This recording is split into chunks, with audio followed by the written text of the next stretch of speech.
Greetings, my dear viewer. You're on the channel The Price of Cheating. The channel is for those who appreciate traditional family values and condemn adultery. So be sure to subscribe to the channel. Let's get started. It was a dark and dreary day, one of those that sneaks up on you and leaves you utterly drained. In just a few minutes, everything I thought I had under control descended into chaos. Now, all I could do was wait, anxiously wondering if the nightmare I feared would come true. But dwelling on my failures wasn't in my nature. I wasn't raised to give in to despair. My old sergeant always drilled into me that action is the best defense.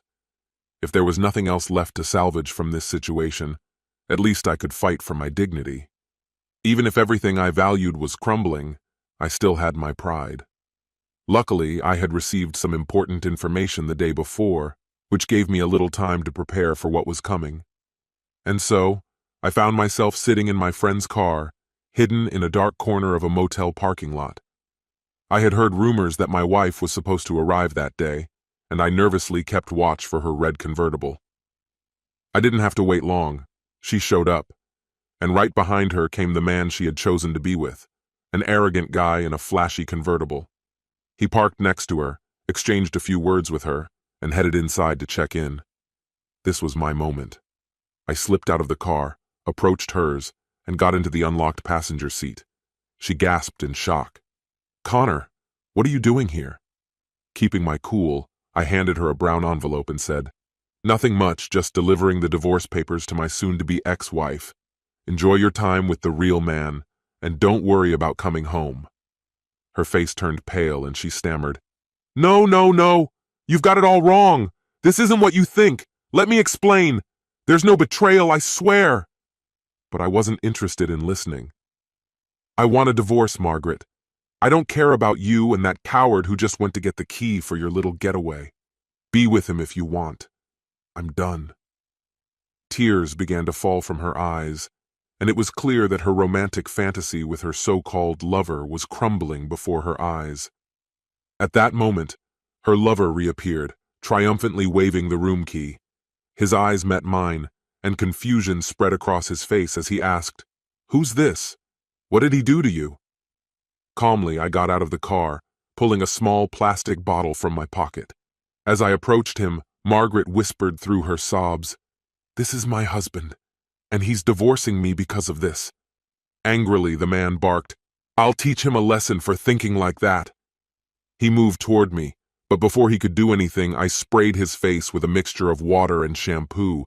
Blinded and furious, he staggered back, screaming in pain. While he was disoriented, I moved on to the next part of my plan, a homemade dart with 3 sharp points. I approached him from behind and stuck the dart into his buttock, where it would stay until a surgeon removed it. Leaving him there, blinded by shampoo and with a dart lodged in his body, I turned and walked away as he cursed me in agony. Margaret was still sitting in the car, sobbing uncontrollably. Without another word, I got back in my car and drove off. Whatever happened that day, one thing was clear. Their romantic evening was completely ruined. This was the beginning of the end for me. My name is Connor Smith. I'm 42 years old, married to Margaret, who is 40. We have 2 children, Emile, who's 12, and Estelle, who's 9. We've been together for 20 years, 16 of them in marriage.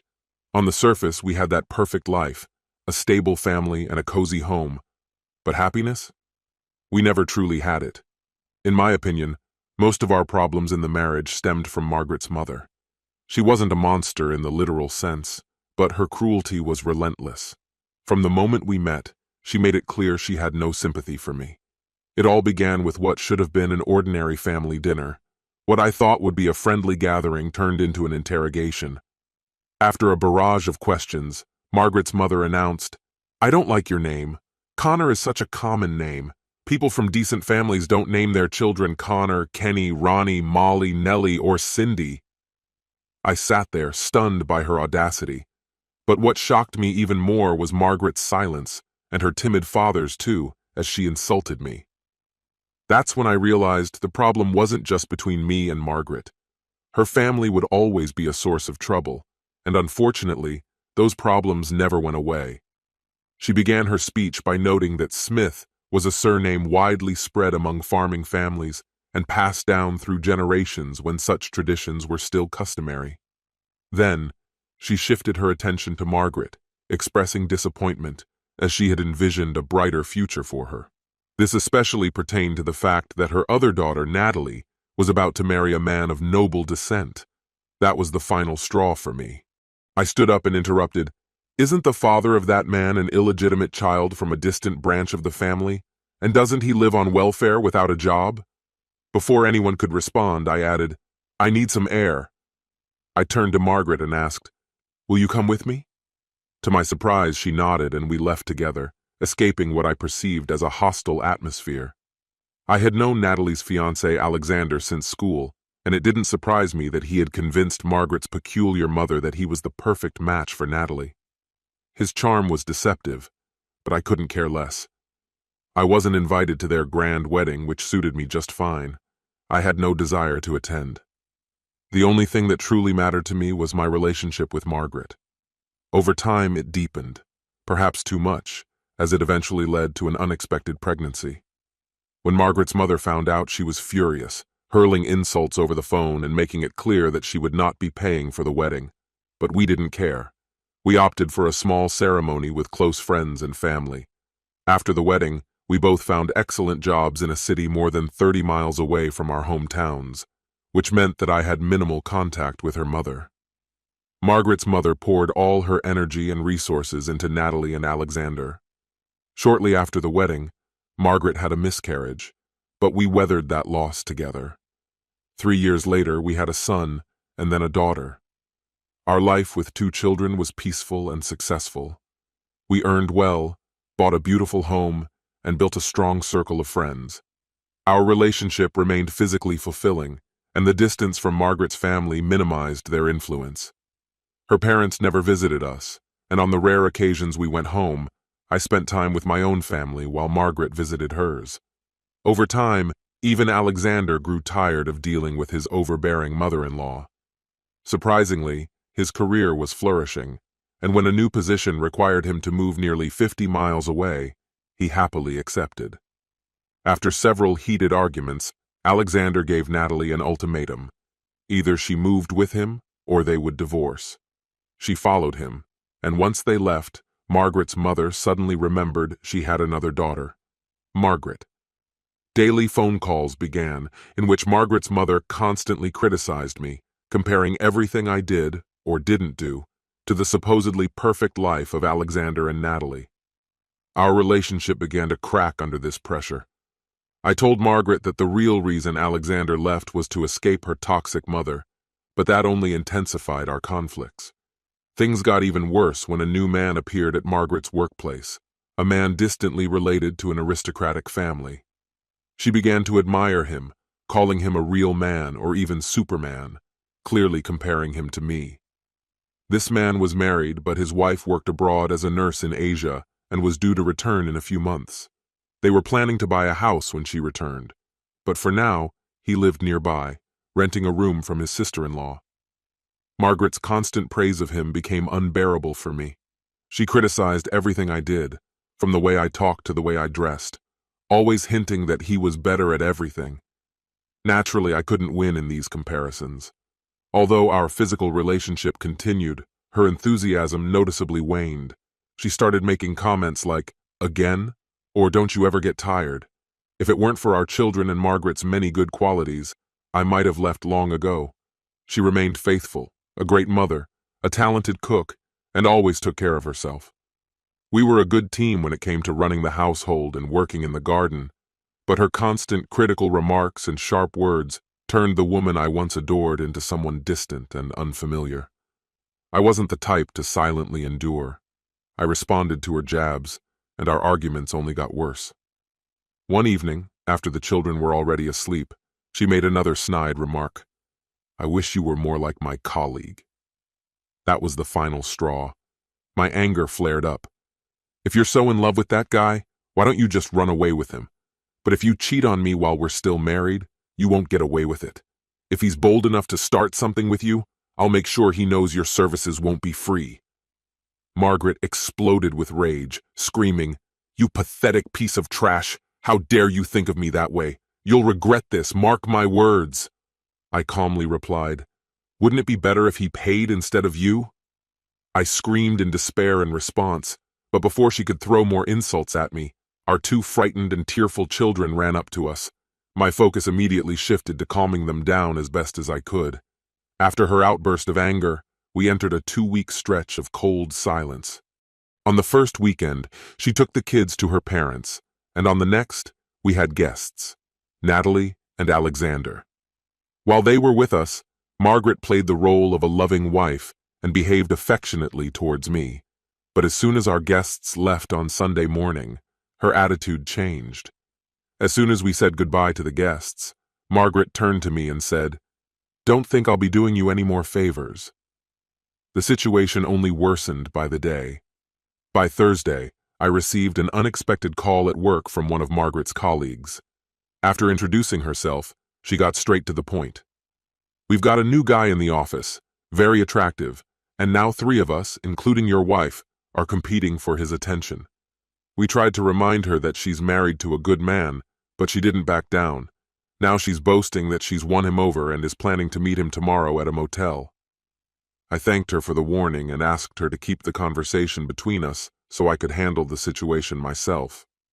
That evening, when I returned home, Margaret seemed unusually cheerful, and I couldn't stop thinking about that phone call. I remembered something an old sergeant had once told me in the Army. He deeply admired the Apache warriors, who were known for their sudden ambushes. They would strike quickly and vanish into the desert. I wasn't one for physical violence, so I decided my best option was to use the element of surprise. Margaret once bragged that her lover had a black belt in some martial art, so I knew catching him off guard would be crucial. Ideally, I would have used pepper spray, but since it was illegal in our country, I had to improvise. After some thought, I settled on a small bottle of diluted shampoo. I tested it on myself and found it quite effective. The sergeant had also spoken about the fear Apache arrows with barbed heads instilled during the border wars. Though I couldn't use a bow and arrows, his words inspired me to head down to my workshop in the basement. I found an old dartboard and started working on my project. I attached small sewing needles at a slight angle to the ends of the darts to create a barbed effect. Pulling these darts out of soft tissue would probably require a hospital visit. I didn't test them on myself, so I hoped they would work when the time came. My plan was simple and didn't require any complex tools.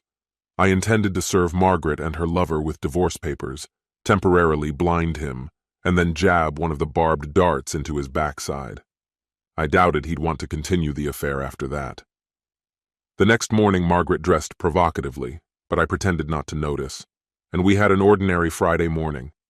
Later at work, I swapped cars with my friend and colleague Eric, as we often did when he needed to use my larger vehicle. That morning, I stopped by the courthouse to pick up the divorce papers and filled them out during my work break. I was also able to contact the lover's wife, getting her email through a charity in Asia, and planned to inform her about the affair. During my lunch break, I drove past Margaret's office and saw both her car and her lover's in the parking lot. It was clear they had had lunch together and were heading to the motel. I bought a couple of hot dogs and drove to the motel to wait for their arrival. As expected, they arrived, and my plan unfolded exactly as I had envisioned. My time in the Army had not been wasted, and I mentally thanked that old sergeant for his valuable lessons. Around 5:30 that day, I received another call from the woman who had told me about Margaret's affair. She asked, "Were you at the motel today? Did you find what you were looking for?" I replied, "Yes, I was there, but it seems my wife and her colleagues didn't appreciate my presence. I tried to lighten the mood by handing Margaret the divorce papers, but that didn't exactly improve her mood. Her lover became aggressive, and I had to defend myself. Let's just say he's now nursing some injuries in the lower part of his body, and I believe my wife took him to the hospital." In a dry tone, I added, "It wasn't exactly a romantic getaway for them, but yes, everything happened just as you heard. I have no reason to make this up." My wife still hadn't returned, so I suggested to the woman on the phone that she try to contact her directly. "Try calling her mobile," I said, adding, but I can't guarantee you'll get the whole truth from her." The woman thanked me and asked for Margaret's number, which I gave without hesitation. I hoped their conversation would be civil. Then I sent a letter to the woman in Asia, the wife of Margaret's so-called real man, explaining the entire situation in detail. At 6 in the evening, Margaret entered the house, and I immediately knew she was furious. She glared at me and sharply said, "We need to talk, right now." I was ready. "Did you get everything you wanted from your lover?" I said. "But if you thought I'd stand idly by while you and he made a fool of me, you've gone mad." "No, Margaret." I wasn't going to allow my dignity to be trampled on. "Even if he didn't physically harm you, you hurt him enough that I had to take him to the hospital," she said, "and you'll pay for that." "Actually, we'll all pay for this.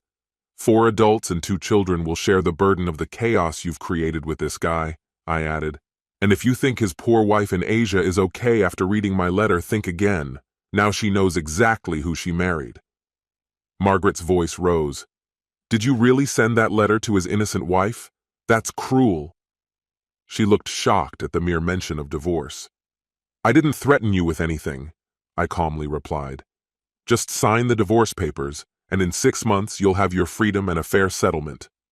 I warned her that if she tried to drag out the process with a lawyer, it would only cost her more, and the result would be the same. Reality started to sink in, and her eyes filled with tears. "My God, are you really serious? Please listen to me. I haven't done anything wrong." I cut her off. "Yes, you have. You took your domineering mother's side in her disdain for me just because I don't come from a wealthy family. You let her manipulate you into becoming a nagging wife, and then you started flirting with a colleague whom you've always considered superior to me, as you often said. I know you were competing with 2 other colleagues for the attention of this so-called real man. Then you left work early and went to a motel with him, cheating on me with a married man. You know how I feel about infidelity, so there's no misunderstanding about what comes next." Margaret cried even harder. "I didn't cheat on you today or ever. I only love you." "What about our children?" she pleaded. "The children are the only reason I didn't kick you out long ago," I replied. "Every day I hear how I'm not good enough from you and your mother compared to this real man you were infatuated with. I know about the motel, I know about your plans, and I am deeply humiliated. I won't participate in this farce any longer." She realized the show was over, and we began discussing the divorce. Eventually, Margaret signed the papers, but with one condition, that we continue living in the same house and refrain from dating anyone else until the divorce was finalized in 6 months. It's been 6 weeks since I confronted Margaret about her near affair. Strangely, our marriage has taken an unexpected turn. Margaret now seems like a completely different, much better, wife. It's as if she's forgotten how she used to treat me, as if I was worthless. We've started behaving more civilly, even doing more things together than we had in the months leading up to the revelation. Of course, we no longer share the same bed, or even the same room, but I don't miss the shallow affection she used to show. As strange as it may sound, I truly believe her when she says she never crossed the line with this real man. It seems their motel meeting was meant to kick off an affair, but they hadn't yet crossed that threshold. As for her real man, his wife filed for divorce and left him penniless. She recently wrote to me saying he's doing fine and that she's forgiven him. We still have 20 weeks left until the final divorce, and I'm not sure if I want to salvage our 16-year marriage. If she tried to cheat once, she'll do it again. When the time came to finalize the divorce, I signed the papers and divorced Margaret. The only thing that saddened me was the fact that I'd only be a weekend dad. That's life. I visited the kids on weekends, but that didn't last long. One autumn evening, I got a call from the police informing me that Margaret had been driving drunk, and the worst part was that our kids were in the car, putting them in danger. That's when Child Services granted me full custody of the kids. As for Margaret, a year later, she was no longer herself. She spent the entire year in a downward spiral of excessive drinking. She was punishing herself, and in the end, my revenge wasn't even necessary. This concludes the story. If you like it, then put your powerful like and subscribe to the channel.